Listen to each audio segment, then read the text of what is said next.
Hey everybody, what's up? Today I wanted to do a little thing called Fan Made, because everything has to have a clever name, doesn't it? No, I like to come up with home brews, I like to come up with custom rules for things.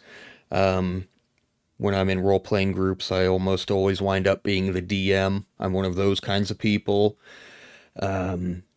So, yeah, I just like making custom stuff, and I thought maybe every now and then I could share with you some of the things I've cooked up just for the fun of it. This is not role playing. This is 40k, tabletop Warhammer 40k. I'm a big fan. Me and Cam, the other guy on this channel, we actually met playing Warhammer. So yeah, we've got some knowledge and some history with it. Diving into what you see on the screen here, there's this concept in Warhammer Age of Sigmar called faction terrain. Oh, you can see my the arm of my microphone is getting kind of appearing. That's what you're seeing. If it looks weird, it's that. In Warhammer Age of Sigmar, there's this function called faction terrain. To the best of my knowledge, I'm not huge on Age of Sigmar. To the best of my knowledge, every faction has a unique piece of terrain that at the start of the game you can either place in your deployment zone or substitute a terrain piece that's already on the table. And then they all have unique rules. They have mechanics that are very, hopefully, hopefully, very flavorful to your faction. They lend themselves well to how your faction wants to fight, how they want to achieve victory, things like that. 40k doesn't have anything similar. There are, of course, some fortifications and some. There's plenty of terrain. A lot of it comes from like kill team and stuff nowadays. But there's nothing that's really like, hey, let's give every faction their own terrain piece. And so that's what I've come up with here. A terrain feature for every faction in the game. We're going to dive into them in just a sec, but before we do, we actually need to set up, there's going to be 3 different kinds of terrain that we go over here, and this is all in your little, on the screen, obviously you're seeing it all. By the way, I made this in Home Brewery. It's a website that's free. You can make your kind of D&D style rulebook stuff. I made it that way because I thought it would look nice for you folks. I wrote a bunch of these rules in like a TXT file, just on like my second monitor. When I was bored, I would take notes. So I thought this would look nicer for everybody.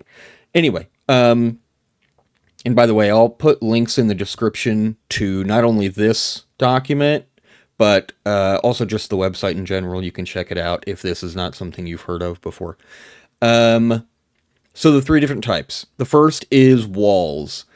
This is an obvious one. We already have some units, some models that function as walls in 40k. First and foremost is the Aegis defense line, which is an Imperial Guard thing, and you can kind of see if you're skipping ahead. We'll get to that in just a sec, but that's kind of a solid baseline for what you would think of as a wall. The basic idea is if a unit is within like an inch of the wall and that wall partially obscures them from another unit that's trying to shoot at them, they gain the benefits of cover, and there's also a special rule written in that says they gain a 4-up invuln. I do believe there's technically another wall or 2 within 40k. I don't know, and this is 10th edition, by the way. I don't know if they all have that exact same mechanical system. I'm treating that as like the basic function of how a wall works. So most of the things that will come up in here that are a wall are going to work that way. Continuing the text, the walls generally have high toughness and wounds. They do have characteristics. Again, that's already the case in 10th edition. And then the other thing is they are a neutral terrain feature that can be used by both sides. So even though it's part of your army, and you're spending the points to add this to the battlefield. If, and this is me homebrewing it a little bit, if you read into the exact rules, it probably still works this way, but I'm just clarifying for all the walls we're going to be going into here, this is how they'll work. If player 2 has a wall, but they don't have any models, they don't have any units near it, player 1 can move through that wall freely as if it's not there. You know, most walls have like a gate, or you can get around them some way or whatever. The real idea of a wall being rough to get through is that, like, hey, there's guys on top of it shooting you, you know. And sure, you could get into the weeds about, like, what if there's a moat? What if there are spikes? It would be hard to climb over. At the end of the day, you have to recognize that it's a game. Let's not get too into the weeds. So yeah, you know, technically this would work both ways. Again, like if player, I don't remember what I said, but if player 1 has a wall, but no models near it, and player 2 comes up to that wall, and then all of a sudden player 1 is trying to shoot at player 2, but they're obscured by that wall, it's going to give them the benefit. And that's actually going to matter a little bit when we go on. The second type, number 2, monuments. These are usually single models. There's a couple that are going to be like 2, but the idea is they are like a structure. They're a special thing, a building or an artifact or something. They're going to have characteristics just like a wall would: toughness, wounds, saving throw, that would be controlled by the, you know, controlling player. However, monuments cannot be selected as the target of a ranged attack from greater than 14 inches away. That distance could be changed for balancing purposes, but the idea is, I don't think it's fair if you've got a monument that is designed to do like a specific thing here, you know, to things nearby. It's kind of lame if the other team can just snipe it from across the board and delete it like round 1. That's some BS. So walls can be targeted at any time, you know, as long as you can see them, following regular rules. Walls can be targeted by shooting attacks, melee attacks, whatever you want to do. It's just a unit on the board that has characteristics. Monuments, think about a generic monument being like a statue, you know, there's a huge plinth and there's like a statue on top of it. That's the kind of thing that, sure, you could shoot at it, but you know, a wall is easy to hit. It's like shooting the broadside of a barn, the broadside of a wall. Shooting a humanoid shape of like a tall statue or something, that's going to be like a precision shot. It's maybe not going to be the hardest thing in the world, but it's also not the most important thing in the world because you're in the middle of a battle. You should be concentrating on like the enemy forces. So the idea is you need to actually get close, at which point it's more, even though you're just attacking it, it's more akin to like you're bringing it down, you know. Again, if we come back to this image of the statue, maybe your unit is like pulling out ropes and chains and stuff and lassoing that statue and pulling on it and it's going to topple down, that kind of thing. So, you know, again, reading along here, if I go under my arm and then it's going to be attacked regularly because some units don't really do melee, they only shoot. They should still be able to bring down a statue, right? Even if they're not good at melee, even if they're not good at punching through armor, they should still find ways of being able to bring that thing down. So, the idea here is it would have a worsened save characteristic or maybe like a lowered toughness or something against melee attacks. The idea being that, like, you're dedicating your effort to, hey, bring this thing down. Commissar wants it down right now. Whereas if you're shooting from afar, you could still destroy it, but you need to be close enough to, concentrate on it and not have surrounding distraction. If you're right up on it and you're shooting, you're probably doing so because you're not surrounded by enemies. And if you are surrounded by enemies and you're choosing to shoot at the statue, that must be a really important statue. Anyway, that's the core idea there with monuments. I hope you've got the idea. And then the last is tokens. They're, basically, it's a 3-tier system. Big, medium, small. Tokens, almost always, I'm pretty sure all of them, you get 2 or 3. You're always going to have multiple. And they don't function as terrain for the purposes of drawing line of sight. So walls have the whole thing where it's like, hey, benefit of cover, invul, and yada yada. Monuments don't do that, but if a model or unit is behind it and is thus obscured, then hey, that's terrain. It just blocked line of sight. Tokens don't do that. Most of them are going to be pretty small, but even if they're not, for the sake of the rules, you recognize that you are drawing line of sight through that token. They would have low toughness and wounds. They would be very easy to destroy if you can get to them, but they can be targeted from an even smaller radius. Again, this number could be wiggled a bit for balance, but here I just put 9 inches away. And then, usually you have multiple of them. Similar attacking rules as the monuments. Use melee or just get close to it.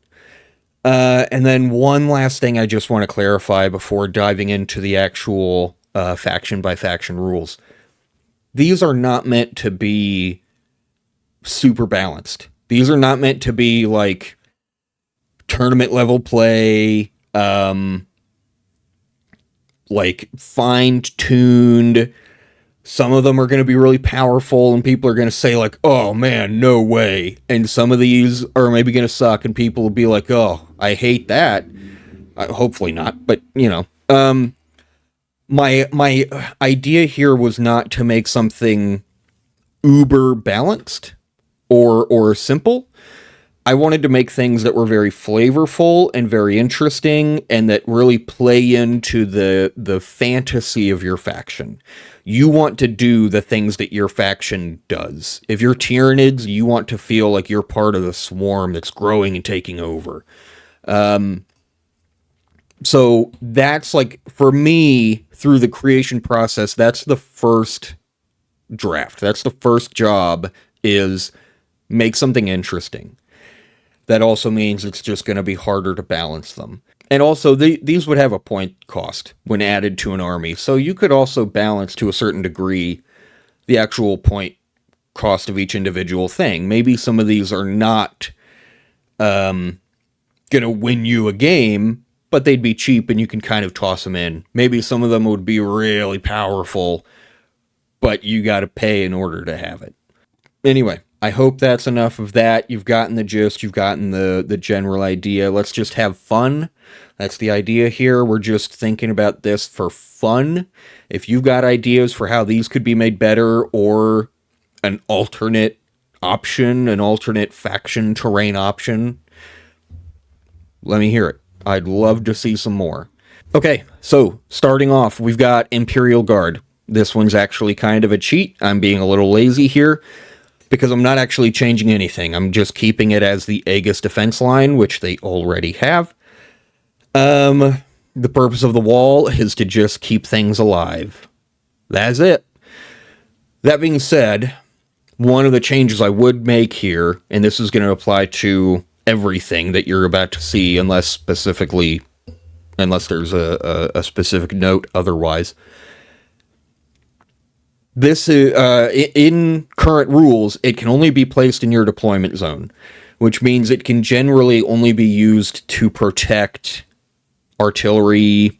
Maybe if you've got some decent sight lines, you could set it up for some shooting units, but your guys are going to need to take to the field and leave it behind. So it's not a great option. I like to play heavy, like Imperial Guard, heavy infantry Imperial Guard. I don't like playing the wall of tanks. So I try to find ways to use the Aegis defense line, even if it's not amazing. So yeah, the reason I make this change of, hey, you can place it in no man's land, NML, no man's land, because it creates a risk/reward system, which I think balances the advantage you gain from being able to place it closer for a couple of reasons. One is if you push it, if you place it further into the battlefield than your deployment zone, that means your guys actually have to get to it before it actually starts being useful. So you don't want to put it too far out. The other thing is, if you do push it too far out, it might be more useful later in the game when you are pushing towards middle objective or something along those lines, but you're also opening it up to enemy fire earlier in the game, which means you might not have it later in the game. So, like I said, risk-reward, you can keep it close. Hey, you can still deploy it in your deployment zone if you want. You can keep it close to kind of ensure it's going to stick around, but it's going to have limited usefulness. You can push it forward, and it can really help you out later if it can survive. And also, because I mentioned earlier, these terrain walls are neutral. If you push it super far, I mean, if for some reason you wanted to put the wall, like, right up on the line of the enemy deployment zone, then they're just going to use it against you. If they can get to it first, they'll just use it because they can do that. It's a neutral piece. So, again, that's one of those balance things where maybe some people are going to scream at me about that. I feel like it creates an interesting risk-reward system where some people are going to want to take that risk. They're going to push it further. Some people are going to play it like it already is, where it's further back. Also, the Aegis defense line previously had like a big gun on it. It doesn't anymore. Maybe you could have an alternate build mode that like brings that back. But anyway, that's Imperial Guard. Pretty basic. Moving on, Sisters of Battle. Pretty similar. Theirs is called the Wall of Faith. It's obviously also a wall. It would be shorter than the Aegis defense line, but a similar wall of Imperial construction. The Aegis defense line is a platform, and then a bunch of little... They're like practically the size of an Imperial Guardsman and not much bigger.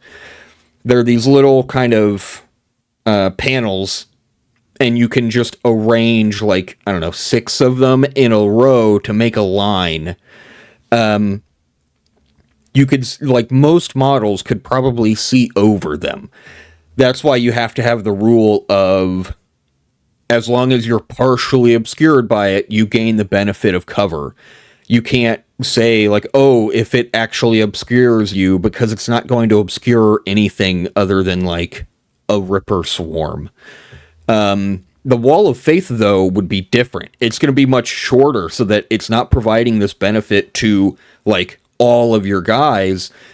But it would be taller, just so it looks a little more imposing and cool. And then, well, let's keep reading. Imperial construction. However, it's covered in torches and candles, super, Sisters of Battle aesthetic. And has flamethrowers mounted on it that can be selected to shoot, regardless of if you have sororitas units nearby. However, having Sisters infantry units at the wall, and I mentioned this earlier, the state of a wall being manned is if you have a unit within, I think it's like 1 inch, whatever it is. If you have a unit that's like within range of the wall, you're manning that wall, meaning it's no longer neutral.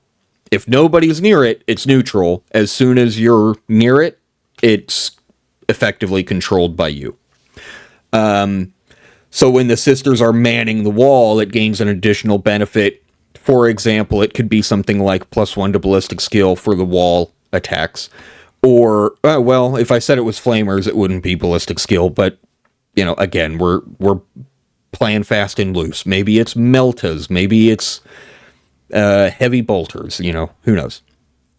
Or it could simply be more attacks. Maybe it's a flamer, and it starts off doing d6 shots, but if there are sisters manning the wall, it's d6 plus 3. You know? So that's the first one. It's the idea, because you notice it keeps going here, but the idea is obviously offensive. The Sisters of Battle are like, you know, zealous. They don't want to hide behind a wall. They will if they have to. But if they're going to build a wall, they're going to make it also fight and shoot flames and everything. So, and maybe the stat line could be different. Maybe it's not quite as durable, just because nothing in the Sisters line of models is durable. But don't get me started on that. But notice it keeps going here.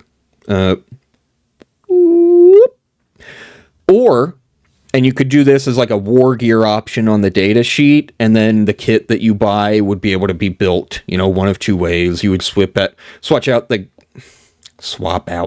the guns that are on the wall for other pieces.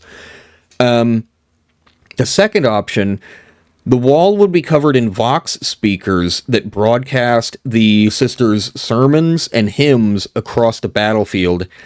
And then the lore of that is that you're improving. Well, I guess that's not the lore is you're hearing prayers and hymns and whatnot. The mechanical idea is you're improving friendly leadership and forcing battle shock on the enemy. I didn't bother getting exactly specific with the rules here of how it would work, like to what range is this happening, 24 inches or something like that. Does it matter if they can be seen? It probably shouldn't, because it's sound. If you're playing it loud enough to be heard through a battlefield of all things, it's probably going to carry pretty far. So the specific balancing of how it achieves this could still be figured out, but the basic premise is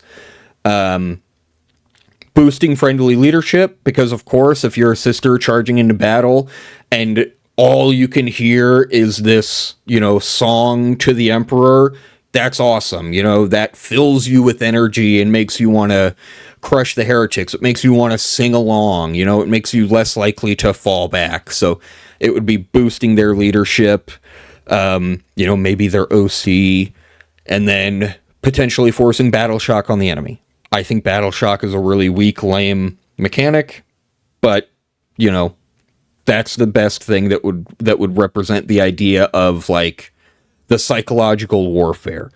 And then also I mention here that, as with the guns above, it only gets that additional benefit of if the wall is manned. Maybe the forcing battle shock thing only happens if the Vox wall is manned. Or woman, because it's the Sisters of Battle. Huh? Right? I wish, I put at the end here, I wish this could have had anti-psyker and, you know, some sort of anti-psyker ability, and boosted the Dialogus hymns, but that's just not how the game works anymore. RIP. 10th edition got rid of, it's not psychic, but Sisters had hymns that were kind of like minor spells, sort of, that provided a benefit. The Dialogus doesn't do that anymore, but that would, if that still worked in that way, that would tie into the idea of the Vox wall so well. Because obviously the idea would be, if she's there, she is like delivering her sermon or song or whatever directly into this Vox network that's broadcasting it to like the entire battlefield. So that could be something like she would be able to target units further away than normal, or there would be additional benefit, or maybe a hymn that selects a target maybe can select multiple targets if you're putting it through the wall, that kind of thing. And again, it being a wall, I mentioned this before, there's this idea that because this is faction terrain, you could be putting this in no man's land. So risk and reward, how far do you want to go? Do you want to play defensively? Do you want to push it up to the front? And, you know, when you think about that, when you think about when you think about the decision you would be making in the game, where it's like, who do I want to put it close or far away? That's also going to depend on the type of enemy you're facing. And the way terrain works is, you're building the battlefield at the start of the game. Well, by that point, you're going to know what kind of opponent you're playing. If he's brought Imperial Knights, or World Eaters, or Tau, or whatever, that's going to inform your decision on, how close do I maybe want to have this wall? At which point, when the terrain is being placed, if it's going in no man's land, and 10th edition would throw this out the window because they're changing the way objective markers and terrain work and stuff, but whatever. For now, you would presumably replace a terrain piece that's already on the battlefield with your faction terrain piece. So you'd be able to make that decision kind of after you figure out who you're facing. Just playing into that risk reward. And if everybody's getting one, maybe they've got one as well that they are deciding, like, how close do I want to put this? Maybe you're both going to be really aggressive and you're going to have your walls like right up next to each other and you're both going to rush to get on your walls and then you're just going to be shooting each other's walls. That would be kind of silly, but, it's always an option. Moving on. Space Marines. Drop pods. Again, I'm being lazy. I'm just keeping the thing they've already got. It's a good idea. It's a faction terrain piece that has a thematic function. I mean, the only reason drop pods work is because Space Marines are so tough that they can survive it. You cannot put Imperial Guardsmen in a drop pod. It would turn them into a paste. So I just like it. I feel like that would be a good version of this. And the thing I would add is, I didn't mention it here, this would be considered a monument, and it would have unique rules because you're dropping it in whenever you choose to drop it in instead of it being placed at the beginning of the game. But, could be used to obscure line of sight, things like that. That being said, Games Workshop, I'm writing this all under the assumption that, like, hey, this is a thing that's being made. Games Workshop, obviously, if they're going to sell a whole range of new terrain, they're going to make one for Space Marines. They make everything for Space Marines. They make the most things for Space Marines. Because, of course, they do. They sell the most. So there's no world where they would say, Space Marines get a pass. They're not getting anything this time. They'd have to get something. So, as I write in here, you would keep the rules, but they could sell a new kit by using boarding torpedoes. And that would be like, that's what's used in the Astartes animation, where they have this torpedo that they shoot into the side of a spaceship, and it punches through the walls. By the time it finally comes to a stop, it opens up, and the Space Marines pour out. So the model could be a boarding torpedo that looks like it's crashed through the ground and kind of dug a furrow, and has, you could put a little hatch in the front that opens up or something. So would function the same as a drop pod. You're using it to just like deep strike units, but it would be a different model. Right. That's Space Marines. Space Marines! Next up, Tyranid. Spore growths. These would be tokens. These are the first tokens we've seen. So they would get 3 of them. They would be little kind of, growths, just nasty cyst little things with, maybe some tentacles and spikes. It would just look like organic Tyranid growing out of this little spot. While within 6 inches of one, friendly Tyranid units gain stealth. 10th edition, like I said, I didn't want to lean too far into it, but at the same time, it needs to interact with 10th edition in the way that things interact with 10th edition. So, friendly units gain stealth. Enemy units cannot gain the benefits of cover. The first thing I'll admit is I don't know a ton about Tyranids. I've faced them a few times, but I'm not super well read on every option they have. Would giving them stealth be totally broken? Maybe. I don't know. Again, this is not about being the most balanced thing in the world. It's about being kind of fun and cool. And the idea here, it could be modeled into the plastic one way or another, but the idea here is that it's spore growths. So these things are putting out like a cloud. The model would be these weird growths and pustules and organic whatever, but they're creating this cloud of spores that's hard to see through, So that's why friendly units like being in it, because it's giving them stealth. Enemy units going into it would not be able to gain the benefits of cover because they're going to be stumbling around, Cover is generally like there's a wall and you're kind of bunkered down, you're keeping your head down, right? If you're stumbling around blind, you're not going to be in effective cover. And then the other thing is, it's tyrannid spores, it's tyrannid growth. They would probably be able to sense you through it. They wouldn't be blinded in the same way that you are. Again, we're going to come back to this concept of risk and reward. You get 3 of them, and they would be placed at the start of the game as, terrain. So you have to make a choice. Do you want to put them close to the enemy so that they cannot gain the benefits of cover? Or do you want to keep them on your side so that you've got units gaining stealth? And the distance could be balanced, modified, maybe make it even smaller so that you don't have like a ton of things gaining the effect, more like 1 or 2 things gaining the effect.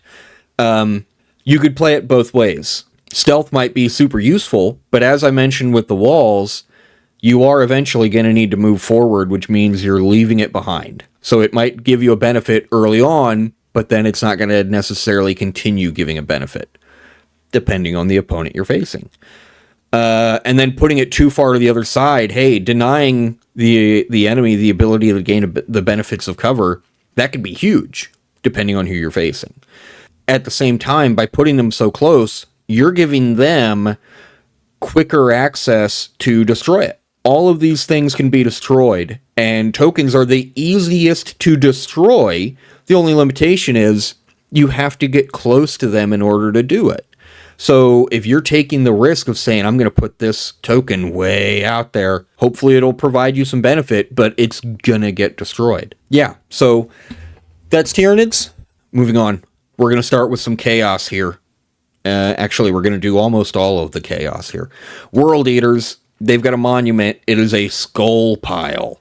The actual model, obviously, would just be a heaping pile of skulls, but there would also be some banners, some corn markers and sticks, coming out of it. You'd make it look interesting and cool. This one is a little goofy. I swear some of the ones later on are actually like really in-depth and interesting. This one's almost kind of a joke, but I just couldn't resist because it's World Eaters. This must be placed in no man's land while the monument is intact. All melee attacks within 18 inches reroll to wound, because Khorne cares not from whence the blood flows. So the idea here is it's not just a benefit to World Eaters, it's also a benefit to whoever the World Eaters are fighting. Only on melee attacks, most people don't want to go into melee against World Eaters, so it's still pretty one-sided, but I feel like that's thematic, right? Again, it has to come back to that. This is not necessarily the most balanced, it's not going to be like a tournament thing, but I feel like that is the most World Eaters thing ever, is everybody is getting just roided out and jacked and, everybody is swinging harder. Everybody is striking to kill. People are kind of going into the bloodlust. Even the people that aren't the World Eaters, because Khorne is trying to spread that anger, that hatred, that corruption. So, yeah. This one, again, kind of a joke, kind of a goof. This would almost be something that would go like straight to Legends, because no official game would have this. But when you're playing on the tabletop with your buddies, nothing would be more fun, right? There would be so many great moments of just everybody piling into the skull pile and just a huge brawl where everybody's re-rolling wounds. Or it could be some other benefit, but that's the idea. Next up, Thousand Suns, in keeping with Chaos. Fountains of Magic. This one's also kind of not really a joke, more like a statement. There are 2 monuments, you get 2 of them, placed in no man's land. Whenever a 1000 Suns character casts a spell within 12 inches of a fountain, you can roll an additional die on the psychic check to manifest that spell. You may notice that's not how spells work anymore, because spells don't exist anymore. Fuck 10th edition. I wrote it there. I wrote it there, sort of. I censored it because I'm a grown-up. Bring back the psychic phase, please. I liked the psychic phase. And I think that's... You want to talk flavorful and interesting? Let my wizards cast spells. That's what I want. Because when I'm trying to write rules here that have to function with 10th edition, it's obviously going to be something spell-focused. It's going to be something psychic-focused. But psychic only exists as a keyword on guns. And maybe some melee weapons. In 10th edition. So what am I supposed to say? If you're near a monument, your psychic weapons gain lethal hits. If you're near a monument, any weapon with keyword psychic has sustained hits D3. Would that work? Sure. But it's not flavorful or interesting.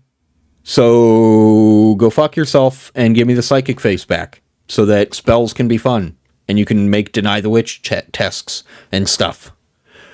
I play Thousand Suns, if you couldn't tell. Because I'm so mad about losing out on Magic. Alright, moving on. Emperor's Children, Torture Spikes. Also monuments, they get 2 of them. Kinda similar. These ones, the physical models would be these 4-sided, 4-pointed spikes kind of jutting up out of the ground. And each face has prisoners chained to it. And, you don't want to be too graphic because it's still a game, for kids and whatever. But the idea is all these people from multiple races, not just humans, put some Tau on there, they're being tortured. Some of them are skinned or just being cut a bunch of times and kind of bleeding. Some of them have a bunch of needles that are pumping drugs into them. Some of them have been dissected, missing limbs, things like that. And underneath the spikes, it's kind of spreading this corruption into the ground. It would be kind of like a spider web of veins going into the earth or the floor or whatever it is. That is, corrupting the... You're not always fighting on a planet, but whatever. It's corrupting the planet itself. It's corrupting the ground and just the environment. It's in the air. It's everything. It's just feeding straight into Slaanesh. So, to that end, friendly Emperor's... and, when you think of Emperor's Children and Slaanesh, what's the mechanical thing they do? What do they lean into? Well, it's speed. That not the drug, which maybe they do, but it's about movement range and tricks and doing stuff like that. So, friendly Emperor's Children units gain +2 movement range and +1 to charge rolls when initiating a move or a charge from within 9 inches of a spike. Enemy units lose an inch of movement and -1 to charge rolls when initiating a move or a charge from within a spike.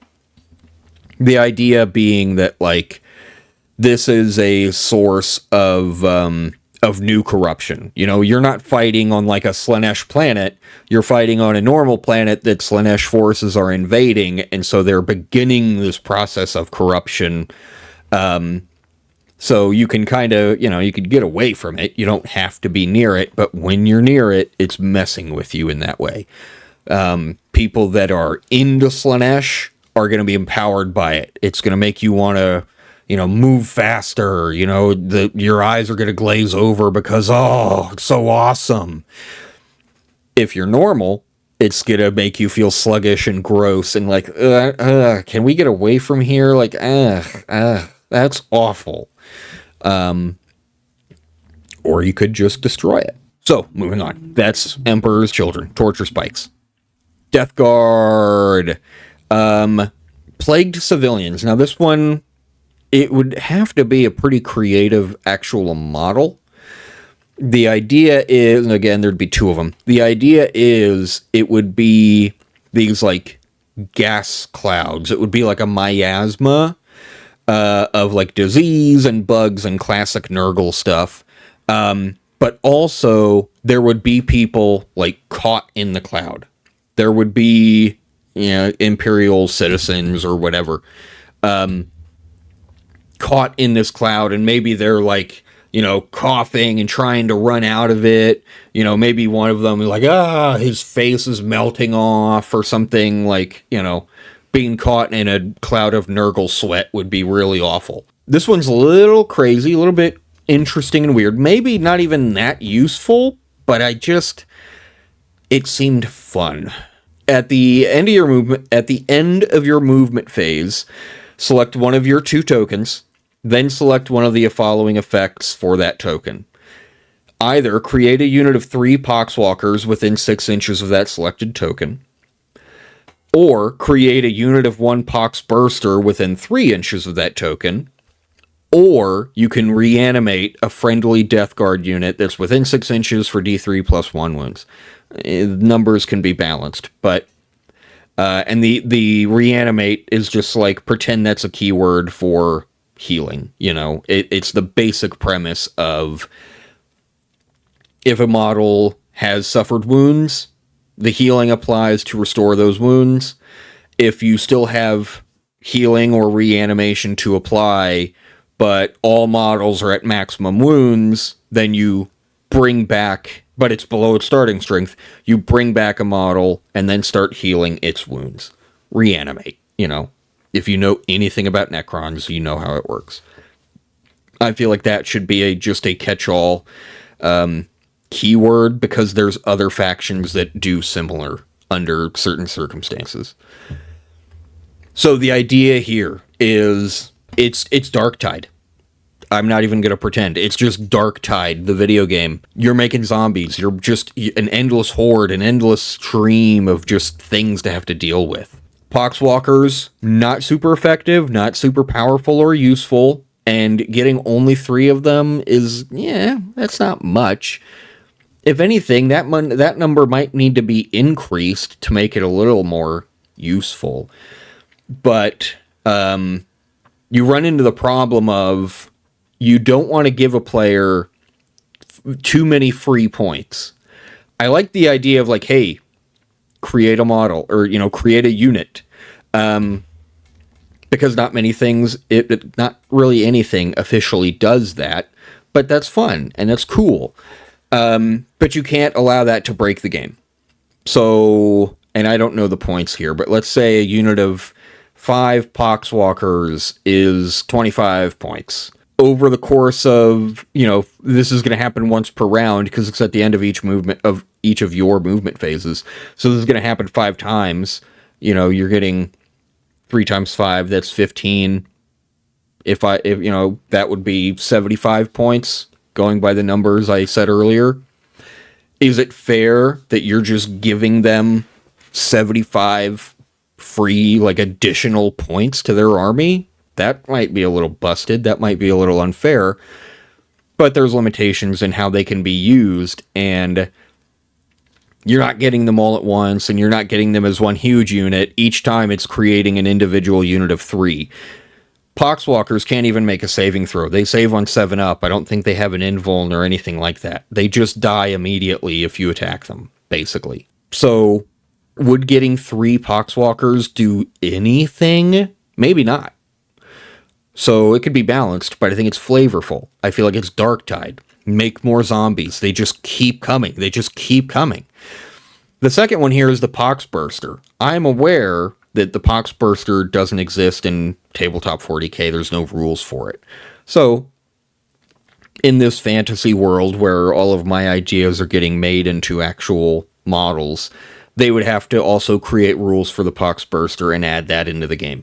For those that don't know, that's a unit, that's an enemy type in Darktide that runs at you and explodes in a huge cloud of Nurgle, pestilence, and whatever. It's a suicide bomber.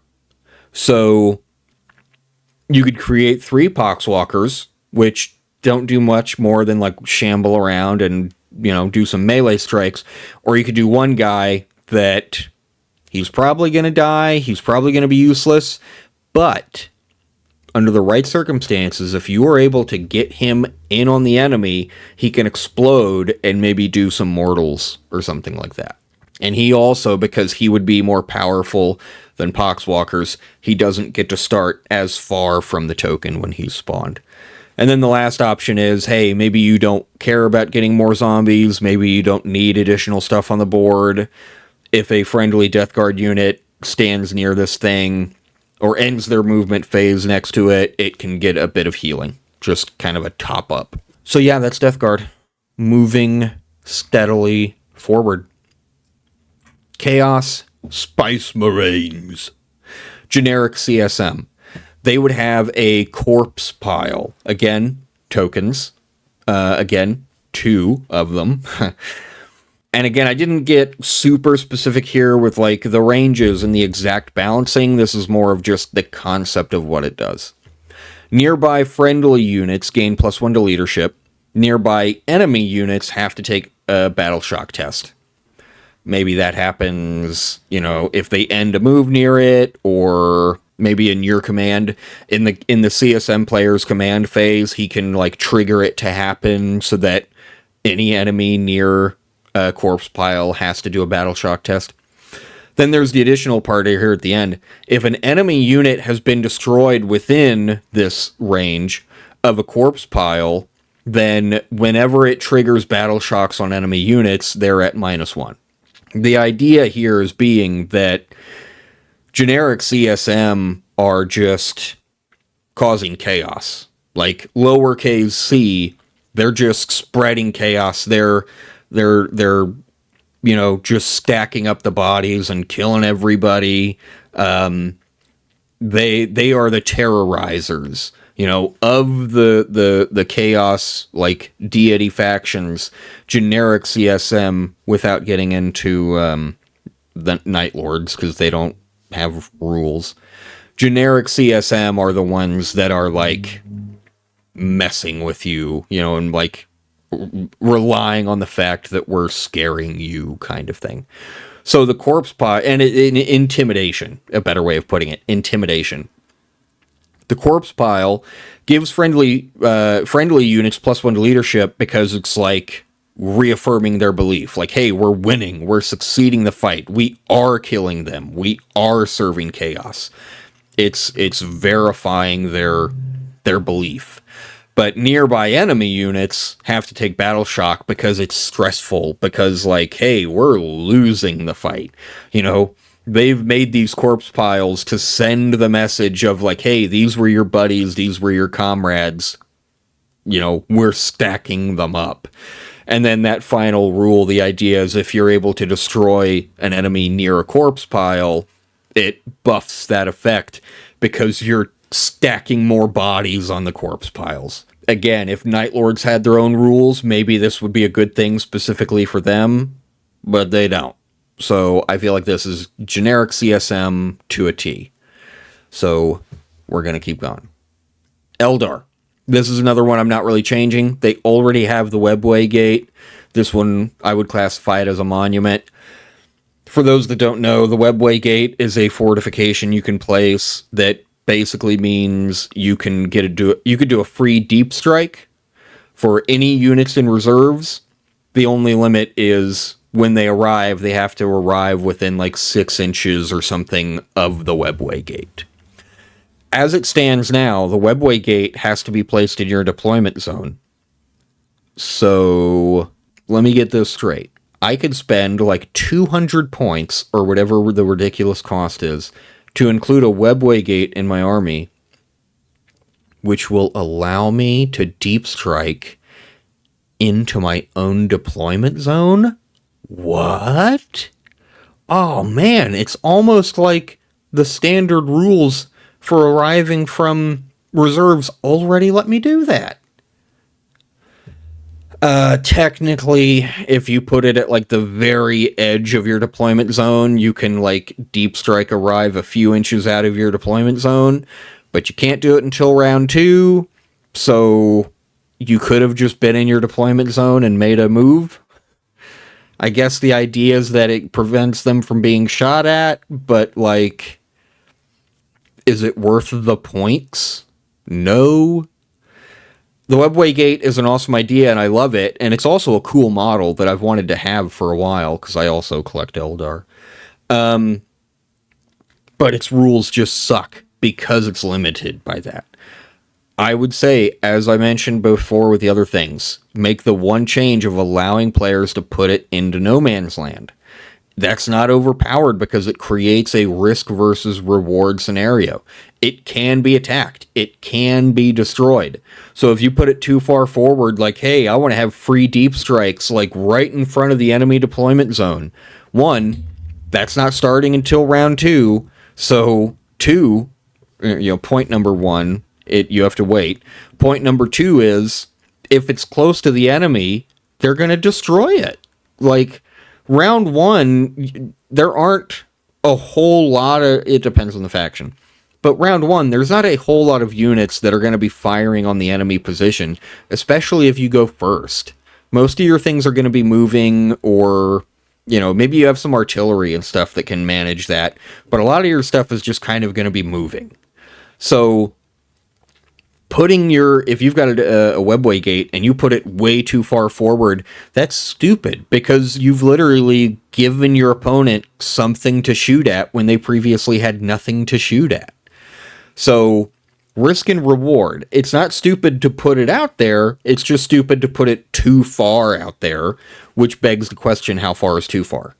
And that's going to depend on the enemy you're facing, that's going to depend on the player that's using it. So, yeah. Keep like all the rules intact, but allow people to place it further out. I think that would just be more interesting and fun. Moving on. Dark Eldar, the Drukhari. I like the Drukhari. I collect a bunch of them. I collect all the flavors of Space Elf, but the Dark Eldar are my favorite.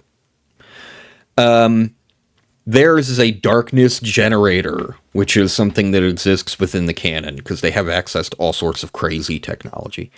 And by the way, this is not just like, oh, it makes it nighttime.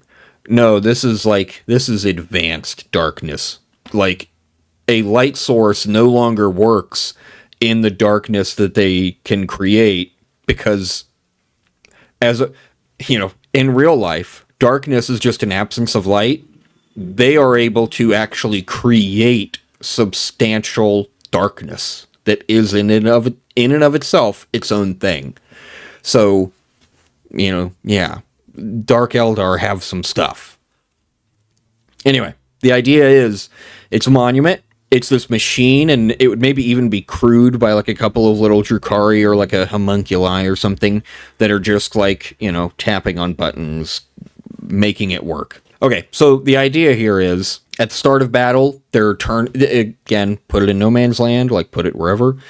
At the start of battle, they're like turning the machine on, and from there, it's going to start pumping out this darkness, which is going to not only spread farther, but become darker. So, and this also kind of leans into what some of the previous Dark Eldar rules used to be, where the power from pain has changed a bunch of times, at least in 9th. It used to give you, like, stacking benefits each round of the game. This is kind of that. So, round 1, it doesn't do anything. It's turning on. Round 2, Enemies that are shooting a friendly unit that's within 9 inches of the darkness generator have -1 to hit. Again, this is kind of written for 10th edition. The numbers could be balanced. They don't have to be exact, but that's the idea, is it's starting to get a little dark. It's starting to get a little hazy, hard to see. There's guys in that fog. I'm going to shoot at them, but I'm going to have a hard time hitting them. Round 3, friendly Drukhari units within 12 inches, because it's grown, are treated as being in cover, even if they're not. You gain the benefits of cover. That's pretty nice. So now, and it stacks, so now the enemies are -1 to hit when shooting you, and you are gaining +1 to save. 11th edition is going to throw that out the window, but for now, that's how that would work. That would be, and these ranges could be changed. The balance doesn't need to be perfect right now. That would be really powerful. And one of the reasons I lean into that is because Drukhari are fragile. So it would be nice if all of a sudden we had something that gave us some defense. But it's still limited. You have to be near this thing. And if the enemy recognizes, there's all these damn dark elves, gathering around this machine and it's making them hard to hit, I'm just going to charge some melee units in there and take out the generator. That part of that risk reward conversation of how far forward do you want to put it is how much of a pain do you want it to be for the other player. If you put it really far forward and it's really useful, it's really swinging the battle in your favor, the enemy is going to make it a priority. I want to get rid of that thing, which maybe you could use to control your opponent. Now all of a sudden we're talking about psychological mind games, all sorts of things you can do. But we haven't finished here. So by round 3, all units that are within a range of it are in cover. Round 4, friendly Drukhari units within 18 inches also improve their invuln by 1. And that's stacking with the other stuff. So things within the darkness generator are going to start becoming very tough, which creates a scenario of maybe your enemy's just going to say, you know what, it's not worth it, and just go around. Just avoid the whole darkness generator area, which means, hey, are you really getting the benefit from it? Maybe you are, maybe you're not. This could be balanced. Some of those ranges could be shrunk. Thinking about it now, those seem pretty large, but hey, whatever. It is what it is. Round 5, end of the game, last round. It's about mopping things up. It's about hey, let's finish it here and now. Grant a 6-up Feel No Pain to all friendly Drukhari units. I could have worded that to be an improve the way it was with Invuln. I like the idea of the continual growth. That's what I wanted to lean into. Even if it's not balanced, even if it's not the best idea in the world, I like, and it worked well for Power from Pain. I liked that, even though the actual thing, the benefits you got weren't great, conceptually, I liked the old Power from Pain more than the current one, which is spend tokens to empower and gain a benefit, because it makes more sense. Because the Drukhari feed off of pain. I mean, it's literally called Power from Pain. They're feeding off of the pain that not only they're inflicting to the enemy, but that their comrades are suffering. Because they're a glass cannon army, so your dudes are going to be dying.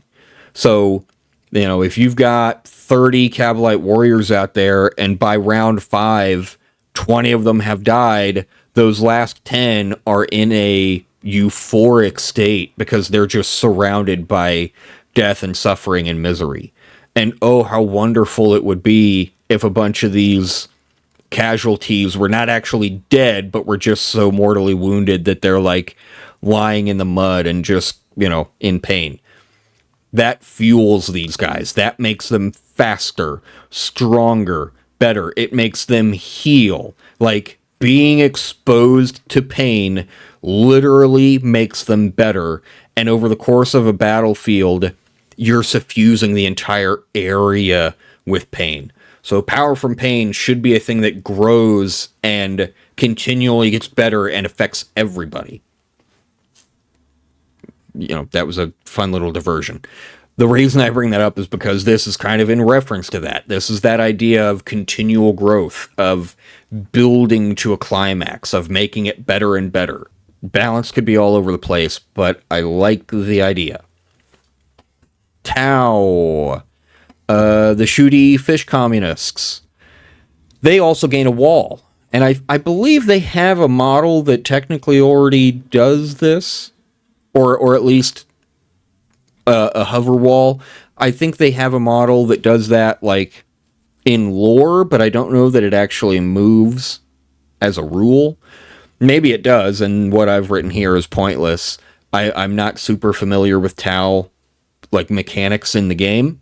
But anyway, the one I've got here is up to 11 infantry units can stand on the wall, and then the hover wall can move up to 8 inches in your movement phase. If it does, any units on the wall are also considered to have made a move. Kind of the only reason I add that caveat at the end is so that you can't, like, move the wall 8 inches, and then they move 6 inches, and all of a sudden you just got to do a 14-inch move. You know, that would be kind of bogus. So, and I don't think Tau have too many heavy weapons, like on dudes, like the way the Imperium does. The Imperium doesn't necessarily like to consider to be, considered to have moved, because they've got all sorts of heavy weapons that then suck, or that are worse, that are less likely to hit. I think Tau stuff is mostly small and lightweight, and so they kind of don't matter, or don't care if they've moved. So yeah, it still has the defenses, it still has that basic rule of, like, benefits of cover, invuln, can be placed in no man's land, although, that would maybe need some additional text. I guess it would have to be placed in your deployment zone in order to put people on it. Or you could put it in no man's land and just not have people on it, unless you had infantry that could deep strike or something, in which case, again, you could write it into the rules that, if they can do that, then they can start on the wall. I don't know. But the basic idea is they've got a wall that can move. And really, when I was thinking about that, my idea for it was not, hey, it's going to keep moving forward. We're just going to drive forward and be shooting like a transport. My idea for it was, like, they could fall back. If they get charged in melee, which is the thing they hate more than anything in the world, they don't get charged. The Tau on the wall are not considered to be in engagement range of the enemy. The enemy are in engagement range of the wall, which means in your next, shooting phase, you can still shoot at the guys that are, like, right there in front of the wall. That's one of the benefits of having a wall. So it's better than a transport in a lot of ways. In which case, maybe this one would need to be, like, lower toughness or something than the Imperial ones. I don't know. You could game it around. But yeah, that would be the idea. Is, like, if people needed to get into melee with you, guess what? We could still shoot. You haven't destroyed our ability to shoot. We can also move. The wall can fall back, and it is considered to have fallen back, but the infantry on it isn't. But that's the idea. That's the flavor. That's the concept. So, moving on. Imperial Knights and Chaos Knights, it would be the same thing. The rule would just be written differently depending on who you are. Imperial Knights have an honorable kill, and then Chaos Knights have a worthy foe. And this is a monument. The actual model would be a destroyed knight. So it would be like, like maybe 3/4 of a torso and, like, part of a broken leg, and, like, maybe one gun arm, but the gun has exploded. Maybe there's even some, like, smoke, some mottled smoke coming up from it, stuff like that. So this one's a little weird, because I've thought for a really long time about, like, what do you give knights? And the problem is, if you give them anything that is, like, a mechanical improvement, that's just too much. Like, they're already so good. They're so tough. They have the best guns. They have speed. Like, they have defense. Imperial, I personally, I feel like Imperial Knights shouldn't be a standalone faction in the game. They should go back to only being allies that are added into, like, Imperial or Chaos armies. I know there's Imperial Knight players that would hate that. It's like once the genie's out of the bottle, it's hard to put it back in.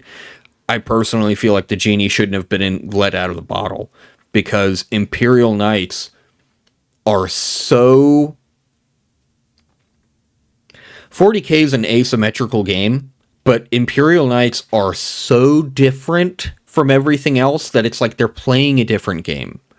You're bringing like 4.5 models to a game, and that's your like 2,000 point army.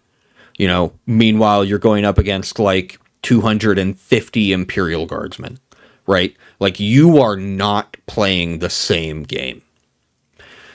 So, what do you give them? And I've thought about this, and I've fought against Imperial Knights before. And one of the things I've always noticed, the thing I try to game around when I'm fighting them, is they have a hard time with being in multiple places at once because they have so few models. Let's say they've got like 3 or 4 knights, and you're able to destroy one of them. Now they're down to like 2 or 3, and there's on average 5 objectives spread across the map. That means even if they are dominating the battlefield, they physically cannot hold them all. So that was what I started leaning into. The idea of what's the thing they really struggle with? Objective control. Maybe this is busted and broken and crazy and insane, but my idea here, this monument, as long as it survives, while it's on the board, it is treated as an objective marker that is under your control. So it's not just like, well, it's an extra objective marker on the board. The enemy can take it if they have enough OC. It's on the board. It is an objective marker that is always on your control. You don't need to be on it. It just is under your control. And it could be placed in your deployment zone or in no man's land and would follow the primary mission rules for scoring. Now, I know that gets a little squirrely because there's some things like mission rules say, hey, remove all but 1 objective markers or something like that. There's some primaries that, say after each round, remove 1, or some deployment zones have 5, some only have 3, whatever. Maybe this doesn't function perfectly with every single option that's been released in the rules for 10th across all the different like decks of cards and stuff, but I think the core concept functions well. The risk reward here is you can place it in your deployment zone. It can still be destroyed. It's a monument. It can't be claimed with OC, but it can be destroyed. You can place it in your deployment zone where it's probably going to be safe. But almost every primary mission that I can think of says you score like 3 VP for the objective marker in your deployment zone, and then you score like 10 for the ones in no man's land. There's a huge differentiation. Holding something in your own territory is not that impressive. So if you wanted to put it that far back, you could, and you'd be at less risk of losing it, but you would also gain less benefit from it.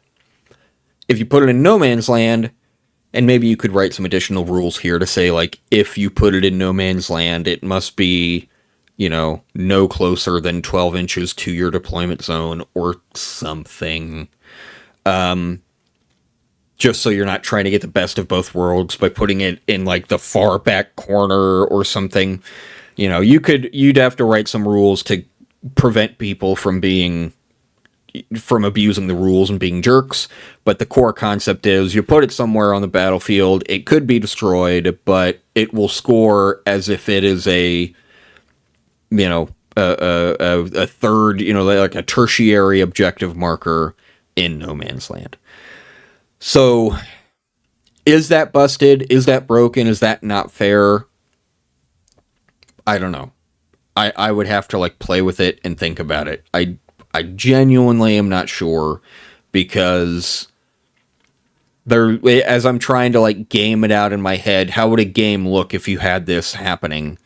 I could see it going one way where it's like, oh, this is not cool. This is way too powerful. You're just getting free VP. The one Achilles heel you had is that you can't be in multiple places. Now you don't even need to be. It could be really bad. On the other hand, it could, balance itself out pretty well because Imperial Knights can't be in multiple places at once. So let's create this other place that they don't have to be at, but it still provides them a benefit. But if it comes under threat, then they do need to be near it, which all of a sudden has now backfired on you, because instead of having to vie for 5 objective markers on the map, all of a sudden now you're having to deal with 6 objective markers on the map, and you still don't have enough models to cover all the bases. So, worst case scenario, this thing is like unfun to play against and just functionally doesn't work. Best case scenario, this creates a lot of push and pull between the two armies and could lead to some fun interactions. So, I don't know. Could be balanced, maybe it's not. I think it's a fun idea. And it leans, flavor. It leans into the idea. Imperial Knights are all about, like, proving their honor, engine kill, right? That's, like, the thing. If you bring down another knight, that's the name of the game. That's what it's all about. That's how you earn glory and honors for yourself. And then, Chaos Knights don't necessarily care about honorable kills, but a worthy foe. You would take trophies from a worthy foe. If you managed to drop a loyalist Imperial Knight that was huge and powerful or whatever, it's like, yeah, I did that. That's how powerful and awesome I am. So both sides, it still makes sense that they would kind of obsess over the wreckage of one of their, like, previous kills. The idea being that, I guess, maybe, like, after the battlefield, they would try to salvage it or something to get trophies off of it or something along those lines. Anyway, that's enough said there. Let's keep moving. Necrons. This one I had a little bit of fun with, and I haven't fully explained it, but the core concept is here. I think this is a really kind of goofy, fun one. Yeah, let's just get into it. So it would be a monument. It's called the Awakening Sarcophagus, or the Pharaon's Champion. It must be so it would start, the first model would be just a big, like, Necron technology kind of crypt. It would look like a burial site, like, highly ornamented, even for Necrons who don't really care about ornamentation or looking nice. As far as Necron technology does, this thing would look nice because that's how cool this guy was. The individual that's entombed in this sarcophagus was deserving of honors. And that's really saying something, because they're a society of robots, essentially, that, are function over form. They don't generally care about that anymore. Some of the, like, higher-ups do, but the rank and file don't. So it really speaks to this guy that they really went out of their way to, like, make him stand out, or to make his resting place stand out. Must be placed in no man's land. At the start of round 4, remove the sarcophagus from the battlefield and place the Pharaon's Champion as close as possible to where the sarcophagus was removed. The Pharaon's Champion would be a Necron, not a warrior, but a Necron individual that is just badass. So the Pharaon's Champion would have a data sheet with a stat line, and it would be bracketed. So, I'll finish the text here real quick. If the sarcophagus, so at the start of round 4, remove the sarcophagus and place the Pharaon's Champion. If the sarcophagus monument is destroyed before round 4, replace it with the Pharaon's Champion, but you use the bracketed stat line for the round that it was awakened. And so, without writing the actual stat lines and data sheet, the core concept is, if it's destroyed in round 1, then The champion hasn't received like any energy. He's not even able to wake up. He just doesn't get deployed. Round 2, he comes out, but he's at like the first bracket, so all of his stats are low, and maybe he only has access to like half of his weapons. Round 3, his stats are a little bit improved. By round 4, he is like, full strength. He's like unstoppable, right? The idea there being there's only 2 rounds left, and yeah, I guess if it's happening at the start of the round, he would still technically be able to move and stuff. But you've only got 2 rounds to do anything with him.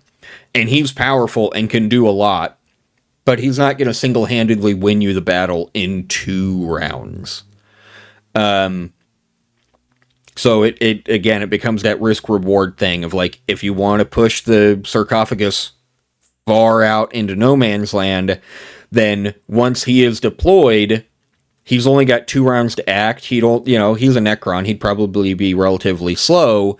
He's only got so much movement range. There's only so many things he would be able to do within the time after he has finally arrived.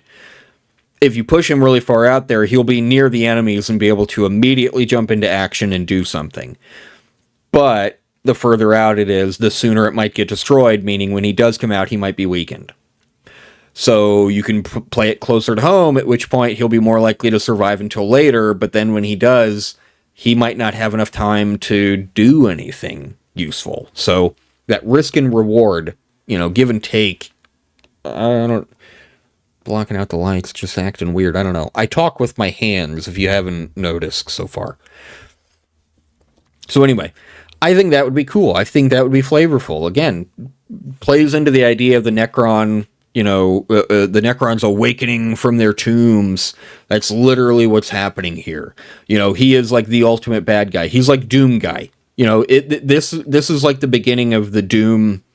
It was like 2016. The new game where it starts with you like waking up in that sarcophagus and you like break the chains and get out. Like that's this guy. This is the Necron Doom guy. I think that's cool. I also play Necrons. Okay. Oh, okay. This one's gonna be some talking. Votann. The Leagues of Votann, formerly known as the Squats. I'll just read through most of this, and then we'll cover kind of where I'm coming from and some of the history of how I got here. Some of you are going to think I'm insane and this could never happen in a million years and should not happen, and maybe you're right. But I will never agree with you. I think this would be cool as all get out. All right. Their terrain feature is the ground train, and technically it would function as a wall for the sake of the rules interactions. The actual models would be a miniature version of a land train, which are old models from like 40k Epic and like maybe Rogue Trader. The ground train is made up of a cab, which is like the front of the train, the one that actually drives, and then 2 cars that are trailed behind the cab. The train, which is the whole thing, is considered a wall, but must make a required move of at least 10 inches each turn, similar to aircraft rules. And it's like a future, squat train, so it doesn't need rails. It goes wherever you want it to, but whatever, it's a train. Okay, picking up where we were. If it is not able to make its minimum move, it moves as far as it can, and each car takes d6 mortal wounds, then makes an additional pivot. Pausing again. I said I wasn't going to do that, but I'm doing it anyway. If it's not able to make that full move because it would go off the board, then I guess it would have to be removed from the board and go into reserves. Maybe.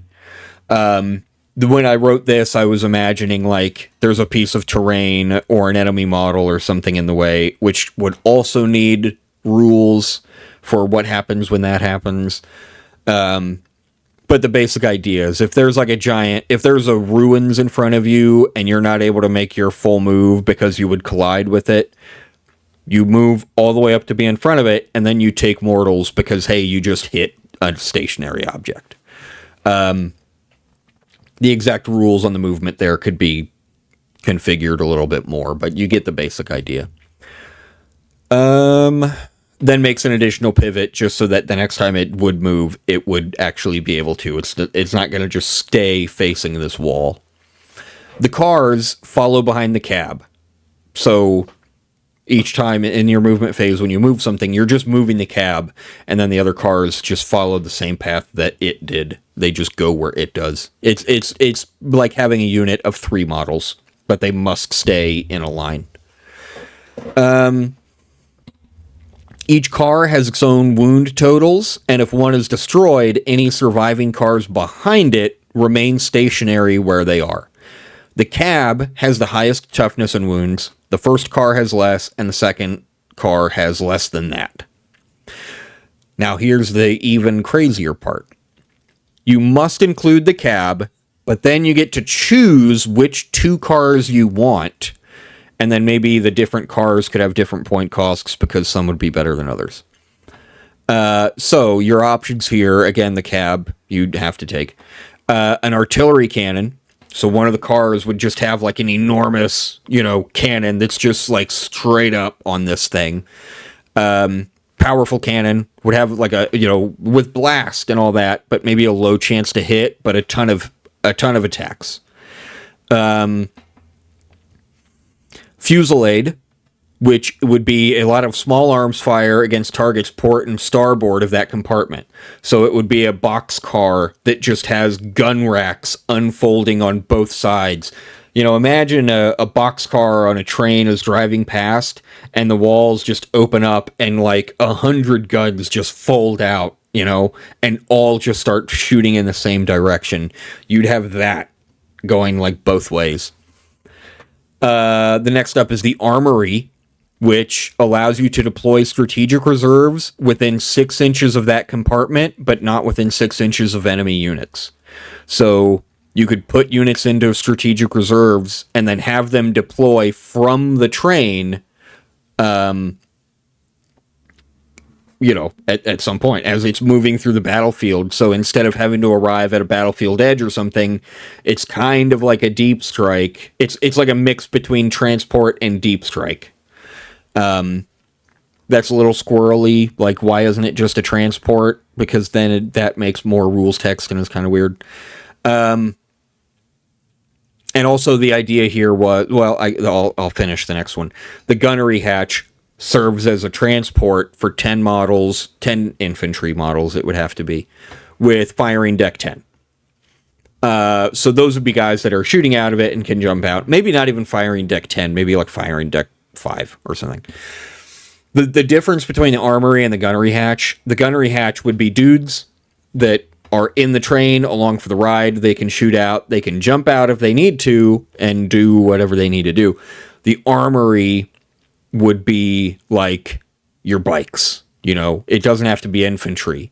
It could be anything other than like a tank. Although, hey, maybe with like their crazy technology, you could justify them having a tank, in there. The armory would be where, some of these bigger things are able to get out and move from there.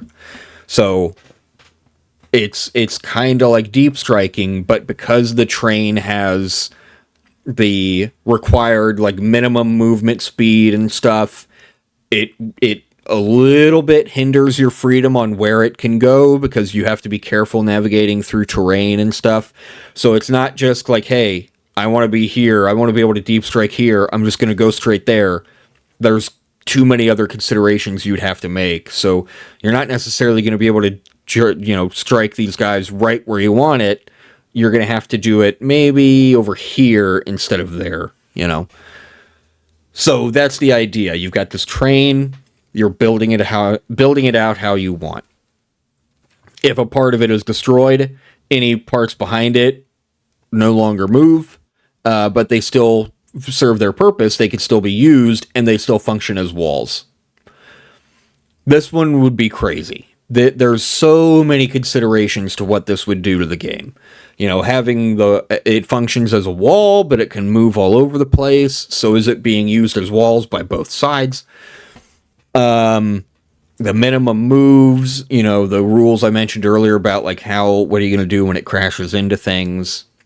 Lots of rules that would have to go on here. This one is probably like the most involved of all the things I've done here. But I love this idea. Really briefly, I just want to touch on the fact, for most of the time I've been into Warhammer, which has been years and years, I've been making models and actually playing the game for a few years now. But, well, I've been playing for a few years. I've been collecting models for like maybe a decade. But I've known about Warhammer and looked at art and read books and stories and stuff like most of my life. Warhammer's awesome. Especially a lot of old Hammer. Squats were always like a special favorite of mine because I'm not even going to take the time to fully get into it. But the idea of the like leather jacket, cigar chomping, sunglasses, like combat engineer, biker dudes, that's such a fun version of dwarves. You know, with their shotguns and motorcycles, like, that is such a cool version of what you could do with space dwarves. And back when I had like a Twitter and stuff, I was one of those people that would make like meme posts and stuff about like, hey, why won't GW bring back the squats? You know, they're cowards. They won't give us squats. Stuff like that.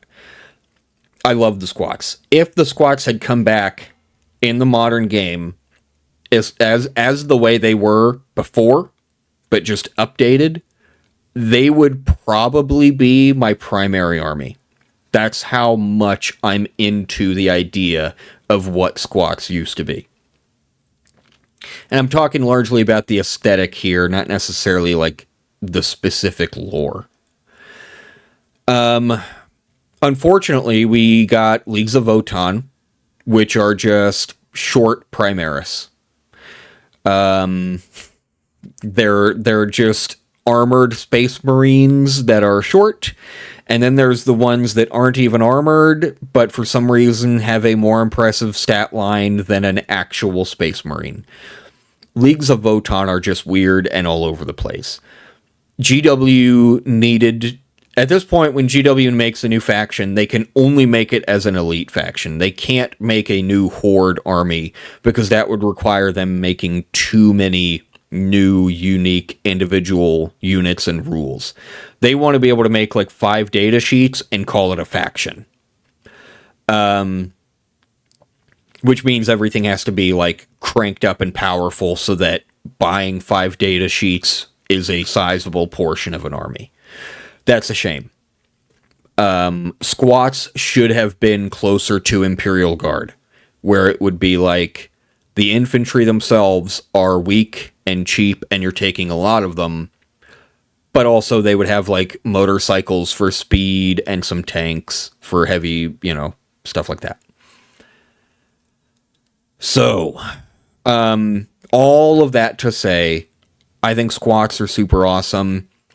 Obviously, I'm digging into their history here, going back to the land train, bringing that back, but doing it in a new way. I know the land train, I don't think it ever had a normal 40k model. Maybe it did. I'm pretty sure it had an epic 40k model because it was tiny little metal pieces and there was actually like several cars on the train. Like realistic 2-scale land train would be enormous. It would like dominate a table that you were playing a battlefield on. You wouldn't be able to do it as a like model in the game. The ground train, which is what I've made here, is just like a smaller, you know, version of that. It's more concise. It fills some of the same roles, does some of the same thing, but is meant to be like quick response. a land train is massive and is like on a planet and just doing what it's doing, right? The ground train would be the kind of thing you could actually like deploy to a battlefield and be realistically using it on a new field in short order. There's a lot going on here. This would be weird. It would be like one of the most unique things you'd be doing in tabletop 40k because, aside from the comparison to aircraft, nothing works this way. Nothing does this. There would probably be a billion facts, FAQs about like, what happens if this interaction comes up? How does this work? What if I did that? But I love the idea so much. This one, of all the things I've made here, this is not even for a faction that I play, because I don't buy Votann, but this one is like the love letter. Of all the rules I wrote here, this is the one that's like kind of important to me, because it's that cool, and it's that, like, it goes that hard into the vibe of what the squats are. So that's where I'm coming from. If somebody looks at that and says you're out of your mind, that would be an absolute nightmare to run on the table. You're probably right. But I couldn't do anything else. I'd be doing a disservice to myself as a person if I made a faction terrain for the squats and it was literally anything else. So that's where I'm coming from. That's squats. Let's move on. Add mech.